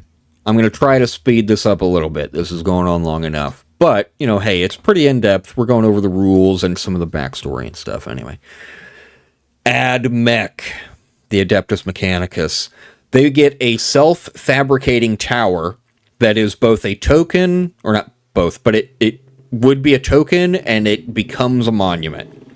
So it starts as a token that when you place it, it's just the base of the tower. It would be, just like maybe like a computer terminal, and maybe there's a guy, interfacing with it. But it would just be, kind of a machine, maybe with some like, welding bits and stuff coming out of it. Because it's self-fabricating, it looks like it's going to start doing things. So that's how it starts at round 1, like beginning of the game, and it's considered as just a token.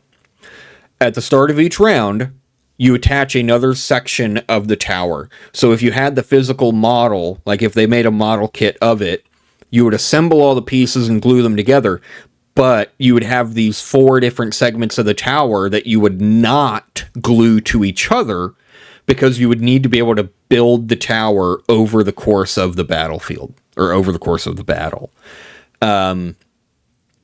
Which means they'd have to have some additional supports to kind of hold them together and make sure it didn't like tip over or fall apart. But that's the basic idea. And blah, blah, blah, blah, blah, blah, blah. At the start of each round, you attach another section of the building, building it higher. The top part, so the final part, has a big radar dish on it. So each part kind of would have to have an opening or a divot on top, because obviously it's not finished constructing yet. If you wanted to get really clever, you could sculpt the model piece to actually have some things on the inside, like some, wires and ports and things that look like they're going to interact. Or it's like 3D printing, it's creating the next part, and then that would be designed to socket into the next piece that's going then on top of that. Anyway. Once the tower reaches level 3, which would be in round 3, it's considered a monument instead of a token, and then maybe would have a different, it would have like a bracketed characteristics on its data sheet. So it would have the stats for when it's a token, and then the stats for when it's a monument. And the effects each stack, similar to the Drukhari thing. So round 1, it's not doing anything additional. Round 2, it has an 8-inch range, And the effect, if anything, I wrote this better than I wrote the Drukhari one. Round 2, it has an 8-inch effect range, and the effect is friendly AdMech units gain 1 OC. Granted, I know very little about how AdMech actually play. I've not played against them, and I've looked into them a little bit for my own curiosity. Of a while ago, I was going to get into them, and I looked at their rules and some of their models and kind of said, maybe not. So I don't know exactly what they need. Maybe some AdMech players are going to look at this and shake their head and be like, no, that's dumb. I tried to make it something that would be useful and interesting and encourage kind of the way you would fight for the battlefield. I didn't want to just copy things that I'd already used elsewhere. The darkness generator is very specifically creating a patch of darkness. You can't see through it, and it's kind of empowering. Once it really gets up to speed, it's kind of empowering the Drukhari. The AdMech obviously would be a very different thing.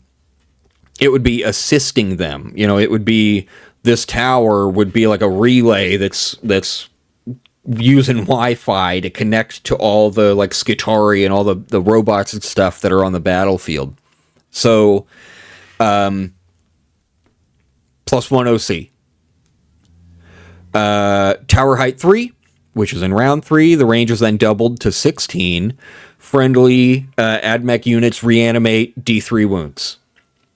I guess, it's not specified, but it would be at the end of your movement phase or whatever. The idea being that this is a self-fabricating tower. It's like 3D printing stuff. It would also be able to, to a limited extent, it would be able to construct something for you. If somebody came up to it with a robotic arm, a cybernetic arm that's like a specific part number kind of thing, and it's been damaged because of the battle, you would be able to have this thing print you a new arm, and you'd be able to install it because you're AdMech and you know how to do that. Just something like that. That's the idea. And then tower height 4, which would happen in round 4, and that's essentially it being maxed out. This effect would only apply for rounds 4 and 5. Range has grown again to 24, which would be quite expansive. The effect is friendly units gain +1 ballistic skill. The idea, and maybe that's kind of powerful, I don't know. The idea, but I still remember the day when AdMech were supposed to be kind of an elite army, and now they're oops, all chaff, because all their rules suck, so GW just keeps lowering the points. Oh well, sorry. Sorry, guys. But anyway, here, the idea is the top part of the tower is this big radar dish, and it's Bluetooth, Wi-Fi, whatever. Noosphere, right? Did they use the Noosphere, or wasn't that destroyed during the heresy? I don't remember. They're using this connection to broadcast. This thing is observing the battlefield. It's gathering information. It's established a link to ships in orbit. It's just information, and it's beaming it into everybody's brain. So the reason that means ballistic skill goes up is because you don't even fully need to see the enemy, because you're receiving into your brain the data of where they are, right? It's just helping people fight more effectively. It's giving you battlefield control. It's, the most important thing is information, and that's what it's giving you. And also there's that fact where it changes from a token to a monument. It's the only thing that does that, because it's when it starts as a token, it has that shorter range. You can't attack it unless you are very close to it. And then it becomes a monument, which means, okay, now this thing's actually quite big. It can be seen from a little farther away. it's bigger and maybe a little more durable, but it's also attracting more attention, that kind of thing. This could be balanced and changed, especially the ballistic skill thing. I could see that being huge, especially if it's such an enormous range. Maybe you would delay it. Maybe that only happens in round 5 as like a final hurrah kind of thing. I don't know. But I just wanted it to be something, and I wanted it to be really impactful, and I wanted it to kind of make sense with the idea of, you know, the array kind of gathering information and getting it out to the troops. Next, Grey Knights. The neural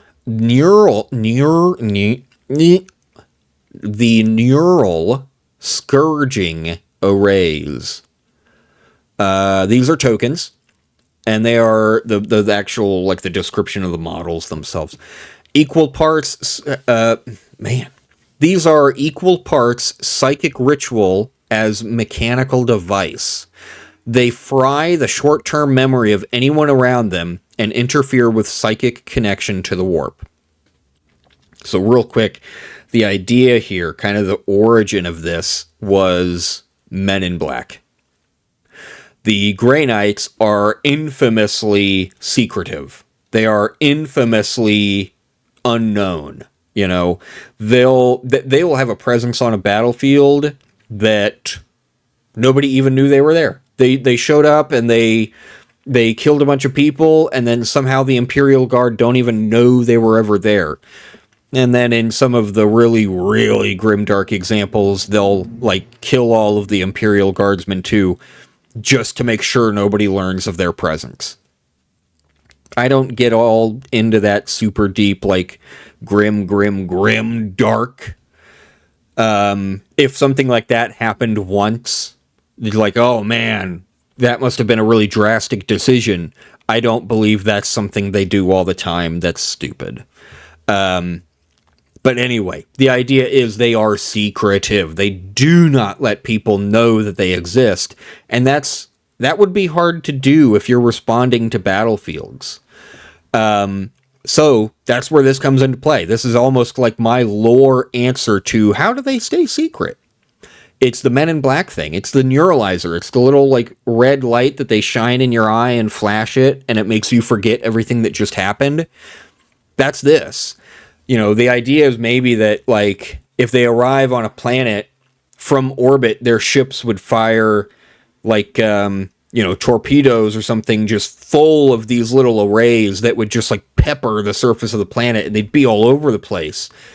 And they just interfere with people's minds, you know? It's not necessarily killing you or anything, because it affects it affects the Grey Knights' allies as much as the enemies.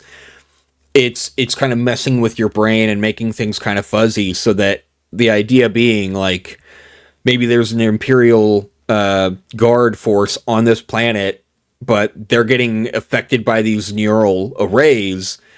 The Grey Knights would be able to walk right through them, fight the enemy, kill them, walk right past them again and leave, and nobody would remember the Grey Knights had been there because their brains are being scrambled by these arrays. So that's the idea. As for the actual rules, it's a token. You've got 2 of them. Enemy models within 12 inches suffer -1 OC and -2 to their movement characteristic. That would apply, like, if they're initiating a move from within the range of the thing. If an enemy model and a friendly Grey Knight model are both within 12 inches of the same token, that enemy model suffers -1 to hit with any weapon that targets that friendly Grey Knight's model's unit. So the idea being that these things are specifically designed not just to mess with your mind. You know, they're suffering, like, the OC and the movement because you're just kind of sluggish and a little out of it because you're not even sure what's happening. But specifically, this thing is, like, targeting your brain and telling it not to form memories about the Grey Knights. It's, like, specifically programmed or made in whatever kind of way. Again, this is also why it's kind of part psychic ritual. It is specifically designed. It's like Doctor Who's psychic paper or whatever. You know, you don't see it. You could look right at a Grey Knight and you're kind of not seeing him. You're not forming memories. You're not creating an imprint of, oh yeah, that time I saw Grey Knight. You're staring right at him and you're just not remembering that you are. Not that, not like the psychic paper so much as the silence, which is, I think, what those aliens were called. So yeah, that's the idea. It's like, even if the Grey Knights are not near these tokens, you could place them further out near the enemy and it's going to mess up their OC and whatnot. But if they happen to get near you and you're both near one, it's like, oh man, that Grey Knight is cracking his knuckles and he's about to come down on you and you're not going to know what hit you. So that's Grey Knights. Moving on. Gene Stealers. We're almost done, but this one's long. The Gene Stealers have an underground network, and this is tokens. They actually get 5.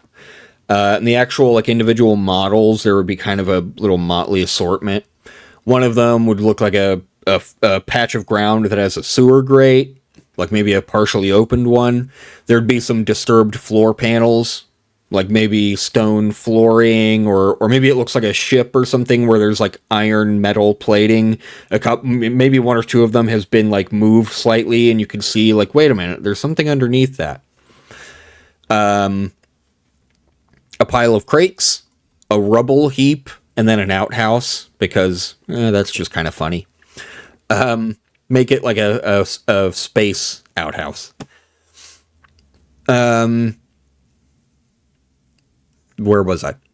Outhouse. So at the start of the battle, stay with me on this.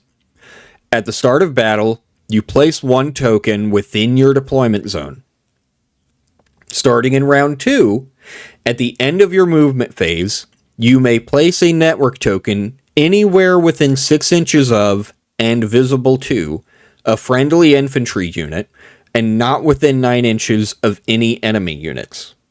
Okay, so as the game progresses and you are moving further into the battlefield, you're leaving a breadcrumb trail of these tokens leading further and further out of your deployment zone. Does that make sense? I don't mean to talk down to you too much.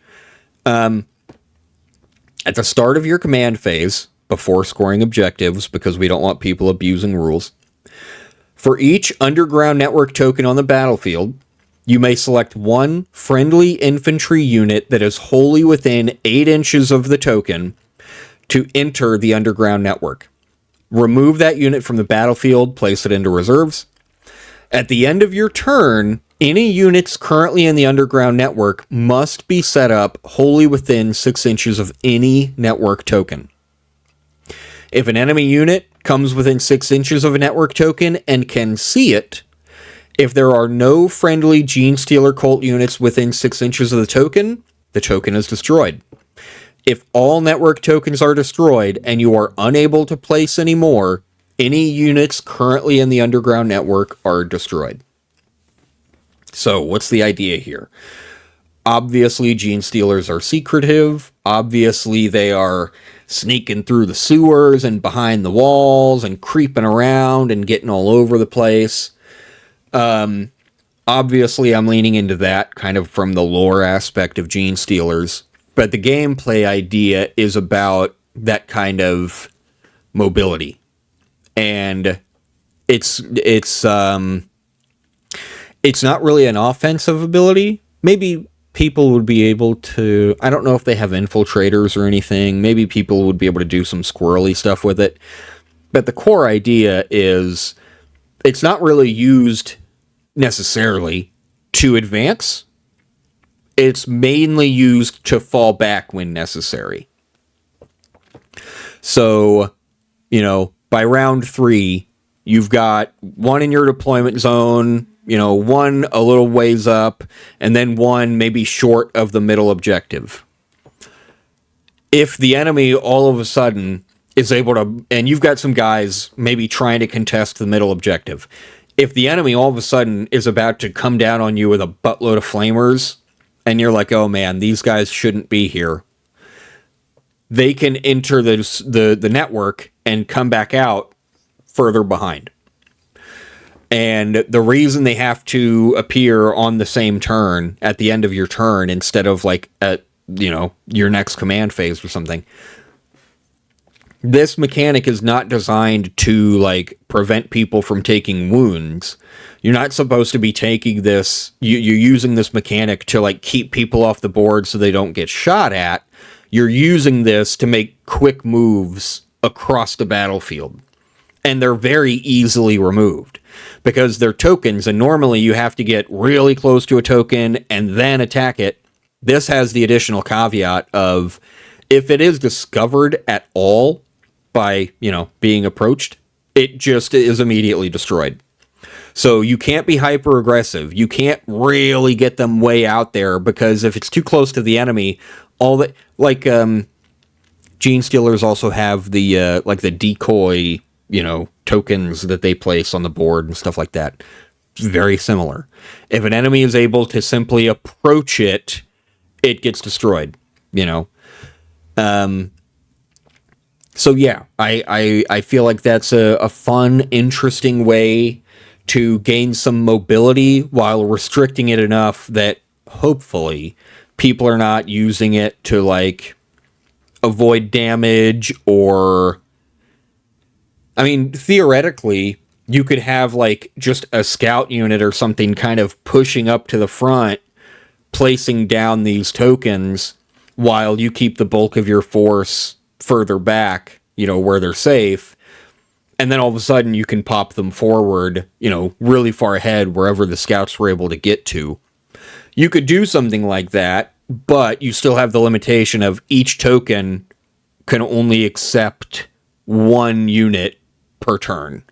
So you couldn't have your entire army hang back and then all of a sudden pop out of a sewer grate on the middle objective. You could have one unit do that. So, Gene Stealer Cult. That's the idea. That's what I came up with. Keep going. Orcs. It's about time. We finally got here. Orcs. This would actually be, you got two options here. And again, if it was a model kit, it would be kind of the same base thing, but you would be building some of the options and little doodads separately, depending on which one you were running. It would either be a Pain Boy shop or a Mech Boy shop. Should I do the voice? At the start of each round, for each friendly orc infantry unit within 12 inches of this monument, roll a d6. I can't... I'm not going to keep doing that. At the start of each round, for each friendly orc infantry unit within 12 inches of this monument, roll a d6. On a 1, that unit takes d3 mortal wounds. On a 2 through 5, that unit increases their Feel No Pain by 1, gaining a 6-up Feel No Pain if they did not already have one, until the start of your next turn. On a 6, increase that unit's Feel No Pain by 1 and its toughness characteristic by 1 until the start of your next turn. So the idea there is it's a Pain Boy, it's orcs, he's doing his best, but also he's just hacking at you. He's just, trying things out. Like, if he hacks off a limb and can't figure out how to put it back on and, he kind of doesn't care. He's just a Pain Boy. So that kind of represents the 1. Like, you might just take some mortal wounds. Ideally, you would gain this benefit. You would gain some survivability. While nearby. It's a short-term buff. You'd get it, maybe be able to use that to move, because it happens at the start, in like your command phase or something. You'd be able to apply that buff to somebody and then move them out. So maybe they would be able to soak a little more damage from an attack they're, right about to make. So that's the Pain Boy shop. The alternate build option is the Mech Boy shop. Works very similarly. At the start of each round, for each friendly orc vehicle unit within 12 inches of this monument, roll a d6. On a 1, that unit takes d3 plus 1 wounds, mortal wounds. On a 2 through 5, increase the attacks characteristic of that unit's weapons by 1 until the start of your next turn. On a 6, heal D3 plus 2 damage and increase the attacks characteristic of that unit's weapons by 1 until the start of your next turn. So, the core idea is, if it's a mech boy shop, maybe you want to push that thing further out there so that you can be getting your attacks, as you can use them mid-fight. And then if you're really lucky, you get a 6, you're healing some damage. Because you're already that far forward, you've probably already been involved in a scrape or two. The Pain Boy shop maybe wants to be a little further back because it's going to help you, it's going to give you some durability and survivability. It's going to help you push up into the board. So yeah, that's orcs. And I feel like that's the model, the rules, kind of flavorful, whatever. But I feel like the models would be just so awesome, Especially we're looking at the Armageddon box right now. Like, GW makes a lot of bad models these days, but the orcs just look good. It's hard to make a bad looking orc model. They just look awesome. I don't play orcs, but I can respect them from afar. They're just so well designed and so characterful. This would be that. Imagine this little ramshackle hut that, if it's a Pain Boy shop, has needles and sawbones and all sorts of, bone saws, all sorts of things like hanging from the walls, and maybe there'd be like a kind of a surgical bed sort of thing in the middle, and maybe there could be like a big vat of liquid, and you could use clear plastic or I don't know, whatever, that has like a grot inside. It's like a Bacta tank or something that has a grot like suspended in the liquid inside the tank, or maybe it's formaldehyde, just something goofy like that. You just really lean into the orkiness. And then the Mech Boy shop, like, oh man, just imagine like any garage you've been to, orc it up a little bit and you've got it. There'd be wheels, there would be exhaust pipes, there would be all sorts, there'd be like, instead of a rack of like saws hanging, there'd be a rack of like different kinds of steering wheels.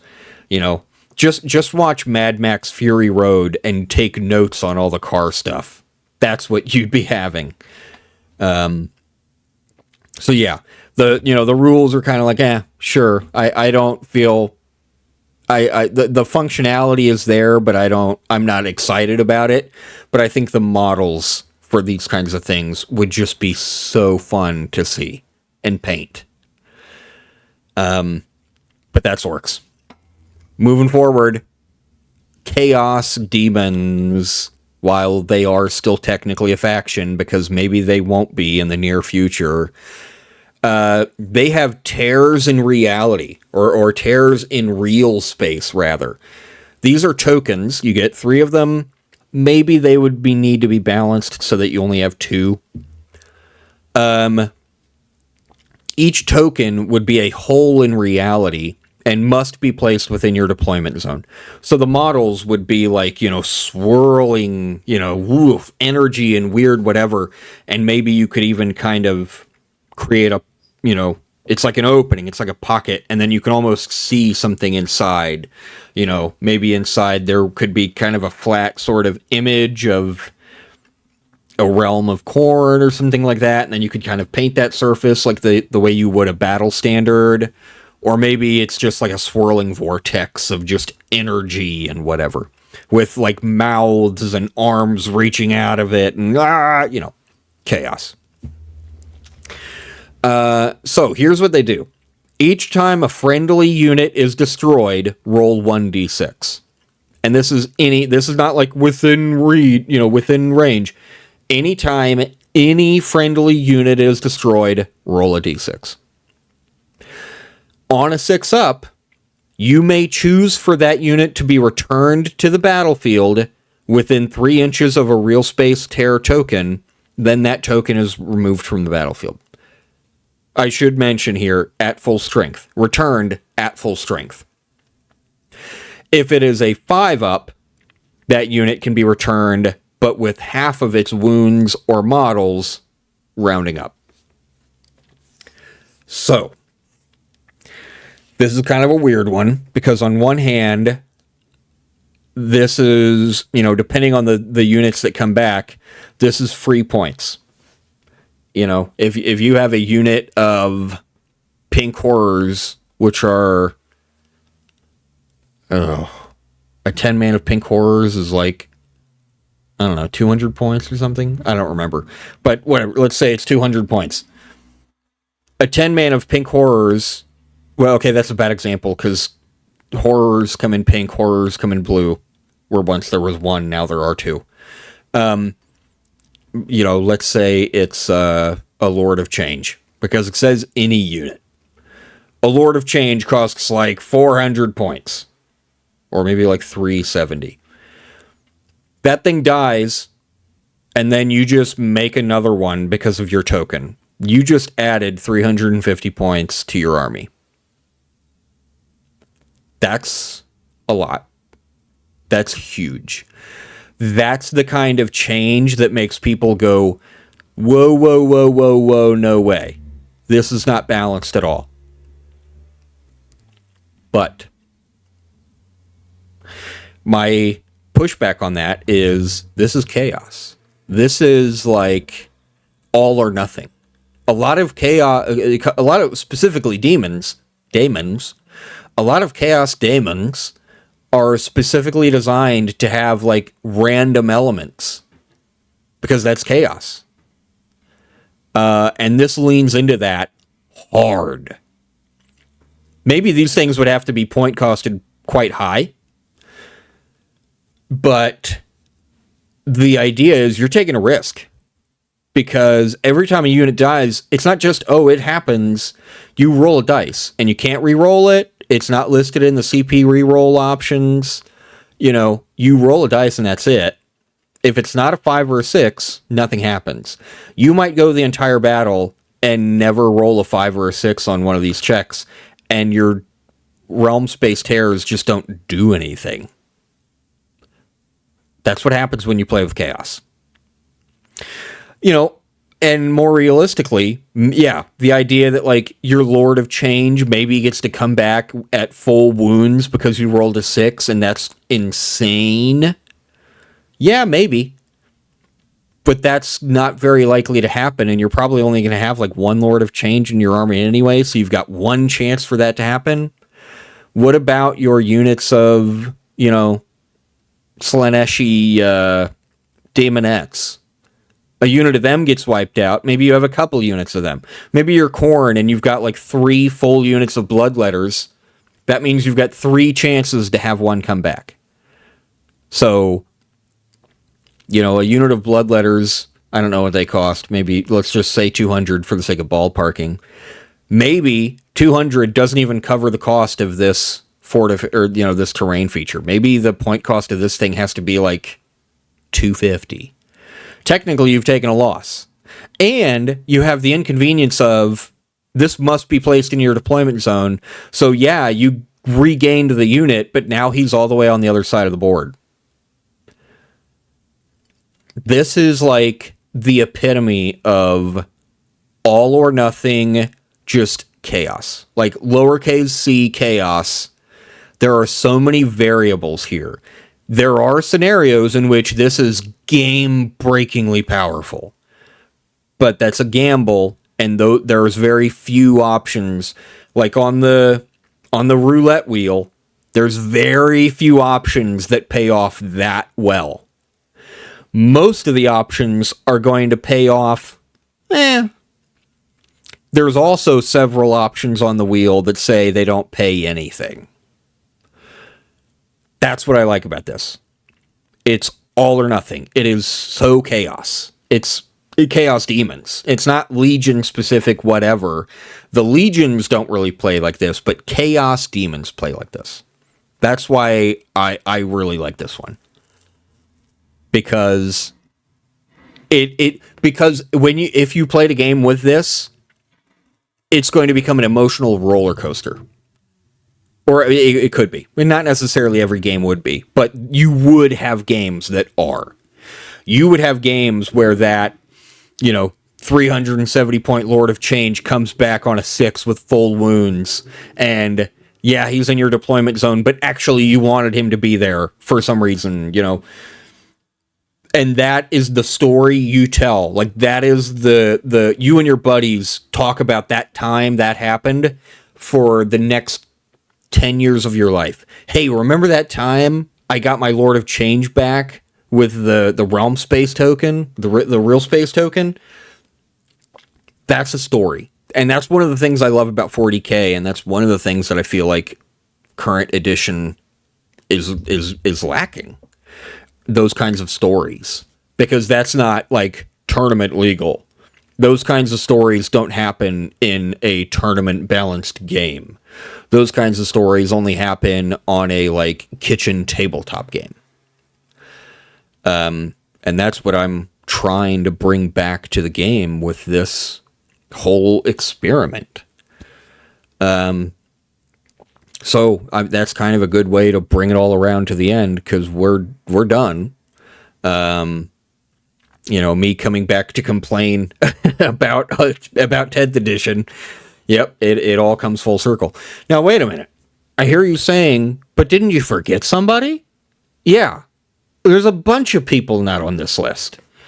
I kind of mentioned a few of them here. Custodes. Obviously, they're a straight up faction. Why didn't I include them? Because I don't know what to do for them. It says right there. Oh, my thumb disappeared. My thumb disappears. Oh, if it stays still for too long, it goes away. That's weird. It says right there, I don't know what the hell to do with Custodes. They're the super Space Marines, and I already said I don't know what to give the Space Marines. So, I don't know. Come up with your own thing. If you play Custodes and you're bummed out that I didn't give you a thing, come up with your own thing and leave a comment about it. Sorry. Next up is Harlequins. Technically, they're not a faction anymore, but I wish they were, because I like them. And they're flavorful and cool and interesting. And I wish they got new models and new units. Having a new Harlequin infantry unit would be a perfect kill team type thing to add, and they just refuse to do it. But you know what I want? I'm diverting so hard right now. You know what I want for Harlequins? Not a troupe of dancers and performers. I want a band. I want, like, a unit of infantry that have instruments, like musical instruments, but also they would be like the heavy weapon squad, you know? So they've got, I've got like a bagpipe or whatever, but it shoots missiles, you know? Something like that. That's what I want for Harlequins really bad. So yeah, I said here, what do I give them? I don't know. I would have liked to have given them something, because I do have Harlequins and I do like Harlequins, but I couldn't come up with anything. The one idea I had floating around was like a theater stage, like a performance area, but I don't know how that would work. If it was something the models would actually need to be on, then it would have to be kind of enormous, which doesn't fit any of like the parameters of what I'm doing here. So yeah, I don't know. That's a weird one. Eldar Corsairs. Same thing to Harlequins, where it's like technically I think they used to be, I don't know if they had a codex supplement. Harlequins did. Harlequins used to have their own book. Corsairs might have just been sub-factions all along. But they did recently get some new models, which is, you know, great, but not enough for them to be a standalone faction and deserve attention here. If you play Eldar Corsairs, like, 70% of your army is just generic Eldar units anyway. Sorry, that's the reality. So that doesn't qualify you for getting stuff. Imperial Agents / Witch Hunters. I think I summed it up pretty well right here. Yep. That's my thought on Imperial Agents as a faction that exists in the game. I mean, I know why they exist. I know why the rules have to exist for the units. I don't... They're not a faction. They shouldn't be a faction. It's just dumb and weird. Alright. Space Marines. Chapters. You know, Space Wolves, Blood Angels, Ultramarines, Raven Guard, Salamanders, Imperial Fist, Death Watch, Black Templars, so on and so forth. Why didn't I make a unique thing for every single one of those? Because that's a lot.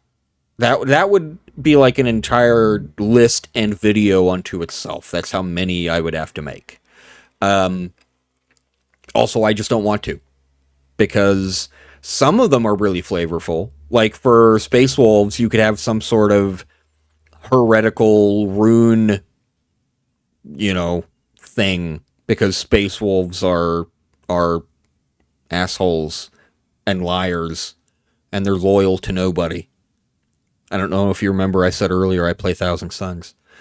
Yeah, they're super flavorful, and they could get something, but, like, what would you give Raven Guard? I don't know. Something. What would you give Imperial Fists? A wall? But what kind of special wall? I don't know. A wall? An extra good wall, because they're the Imperial Fists. It's just not worth it. I don't think there's enough meat on that bone. There's not enough flavor to really dive into, like, what do they all need? So, sorry if you wanted something a little more specific for them. I already gave Space Marines the new boarding torpedo model. And by gave, I mean, like, pretended that this is happening, because it's not. But yeah, that's everything. That's the end of the list. As I said, this is not meant to be super balanced. This is not meant to, like, fix everything wrong with the game. This was meant to be flavorful and fun. This was meant to be kitchen, countertop. I want stories, I want the kind of game that gives you that emotional roller coaster and gives you those moments that really stick with you. I want the moments that say, that make you say, like, hey, this model deserves a name.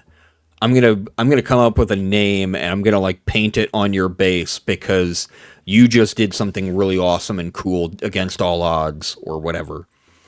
And the current game does that less and less. So in my free time, when I'm bored and I like to think about stuff, I am no longer the person that comes up with army lists in my free time. I no longer sit, when I'm on my break at work, I am no longer sitting there on my phone on, like, New Recruit or Battle Scribe making lists. I used to be that person. I made army lists for fun, even if I didn't ever run, like, 90% of them. It was just fun for me to make lists. I don't do that anymore because it's just not fun in that way anymore, because you just don't have the options. You don't have the freedom, which sounds dumb because technically you could take anything you want as long as there's no more than 3 of any single unit. But that freedom has actually severely restricted what you should do. Not what you can do, but what you should do. That is a whole other conversation for a whole other time. I do need to be ramping up here, so I just want to say, if you've stuck along, if you've actually watched this, thank you. If you thought any of these were cool or neat or interesting, thank you. and leave a comment. Say so. That would be awesome. If you've got ideas, let me know. If there's a way you think some of these could be fixed, let me know. But yeah, that's going to be me. I don't even remember what I named this bit. Fan Maid. Yeah, right? Because everything has to have, like, a clever, silly title. Fan Maid. That's number 1. Notice I put number 1 on there, because I'm going to be coming back at you with more. It's not always going to be 40k, but I've got plenty of fun things that homebrews and whatnot that I like to come up with. So you're definitely going to be seeing more of that. All right, I am getting out of here. Have a good night or day or whatever it is for you. Have a good one.